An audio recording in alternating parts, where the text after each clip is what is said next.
राधे कृष्ण दोस्तों। सोमवार है आषाढ़ मास का। अब ये देखिए कुछ दिन जब बचे हैं, अगर हम इनमें ये उपाय कर लेते हैं आषाढ़ मास का, तो हमें आषाढ़ मास का पूरा फल मिलेगा। सोमवार है, आप अपने नहाने के पानी में कच्चा दूध जरूर डालिए। कच्चा दूध डालने के बाद आपको पूरी बाल्टी को जल से भरने के बाद स्नान करिए। और आपको सूर्य भगवान को अर्घ भी देना है, तो कच्चा दूध डाल के, मतलब अगर पीतल के लोटे में, तांबे के लोटे में आप कच्चा दूध डाल के सूर्य भगवान को अर्घ नहीं दे सकते, क्योंकि तांबे के लोटे में अगर हम दूध डालते हैं तो वो जहर का काम करता है। इसलिए आप पीतल के लोटे में थोड़ा सा कच्चा दूध डालिए, थोड़ा गंगा जल डालिए और जल से भरने के बाद सूर्य भगवान को अर्घ दीजिए। वही डेली की तरह। अगर आप 6:30 बजे देते हैं तो आपको 3 बार देना है, 8 बजे तक देते हैं तो 4 बार देना है। 8 बजे बाद आप सूर्य भगवान को अर्घ नहीं दे सकते, सिर्फ प्रणाम कर सकते हैं, क्योंकि ये शास्त्रों में निषेध है। हमें सूर्य भगवान को अर्घ सिर्फ उगते सूर्य को ही अर्घ देना चाहिए। और किसी भी प्राण प्रतिष्ठित राधा कृष्ण के मंदिर में या विष्णु जी के मंदिर में या लक्ष्मी नारायण के मंदिर में जितना हो उतना चावल और दूध आपको चढ़ाना है। अलग, मतलब चावल अलग और दूध अलग। दूध का आप मीठा दूध भी दे सकते हैं, मिल्क शेक भी आप बच्चों में बांट सकते हैं या ज़रूरतमंदों में बांट सकते हैं। चावल भी आप ज़रूरतमंदों को दे सकते हैं। लेकिन लिक्विड में आषाढ़ मास में अगर हम लिक्विड का दान करते हैं तो उसका हमें कई गुना फल मिलता है, आषाढ़ मास का पूरा फल मिलता है। मीठा दूध भी आप पिला सकते हैं, मीठा दूध भी दान कर सकते हैं जो ज़रूरतमंद है। अगर आप ज़रूरतमंदों को, मैं ज़रूरतमंदों के लिए इसलिए बोलती हूँ दोस्तों कि अगर आप ज़रूरतमंदों को दूध का दान करेंगे या कोई भी दान करेंगे और वो उसको उपयोग में लेगा, तो उसकी आत्मा तृप्त होगी और आपको उसका कई गुना फल मिलेगा। इसलिए आप ये ज़रूर करिए।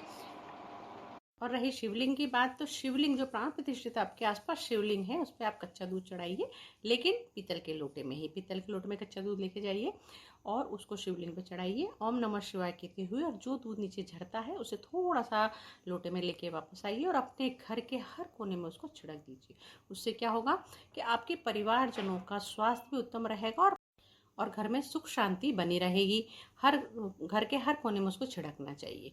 और उसके बाद जैसे पूर्व फाल्गुनी नक्षत्र है, पूर्व फाल्गुनी नक्षत्र में जो ढाक का पेड़ आता है, जिसके दोने पत्तल पहले बनते थे, मतलब वो पेड़ अगर आपके आसपास हो तो उसे प्रणाम करिए। नहीं है तो कोई बात नहीं, आप बील पत्र के पेड़ को भी प्रणाम कर सकते हैं, दीपक लगा सकते हैं, जल चढ़ा सकते हैं और वहीं पर ही चींटियों के लिए आटा, शक्कर, घी की व्यवस्था कर सकते हैं। डेली मैं आपको बताती हूँ, लेकिन पेड़ नक्षत्र के अकॉर्डिंग आपको बताती हूँ, वार के अकॉर्डिंग आपको बताती हूँ, दान भी के अकॉर्डिंग बताती हूँ, मास के अकॉर्डिंग बताती हूँ। इसलिए आप डेली ये मत सोचिए कि दीदी डेली ये ही बताती रहती हैं। नहीं, मैं इसलिए बताती हूँ कि अगर मान लो आपने आषाढ़ मास का महीना है, वार है, आपका जो ग्रह है वो भी मजबूत होगा उस दिन का, और शिव जी पे जो हम जल चढ़ाते हैं उससे हमारे घर का वास्तु भी दूर होता है। ये सब आप करिए। मछलियों के लिए अगर आप चावल डालते हैं तो बहुत अच्छी बात है। और अगर मान लो आपके पास चावल का आटा है तो थोड़ा सा गेहूं के आटे में मिला के उसकी 108 गोलियां बनाइए और मछलियों के लिए डालिए। तालाब में, पोखर में, जहाँ भी मछलियाँ हैं वहाँ पर डालिए, तो आपका चंद्र भी मजबूत होगा और राहु भी आपको कष्ट नहीं पहुँचाएगा। अगर ये आपने महीने भर इस काम को किया है मेरे कहे अकॉर्डिंग, तो मछलियों को जो हम दाना डालते हैं वो राहु से प्रभावित होता है और राहु हमें कष्ट नहीं देगा। मेरे खुद के अनुभव हैं, मैं खुद इन चीज़ों को अपनाती हूँ, तब मैं आपको ये उपाय बताती हूँ।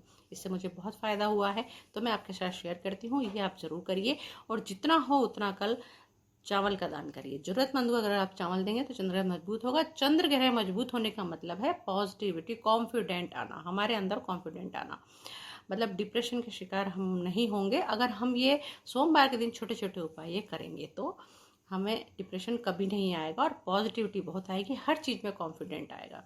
तो ये हमें करना चाहिए। और वास्तु का जो मैं आजकल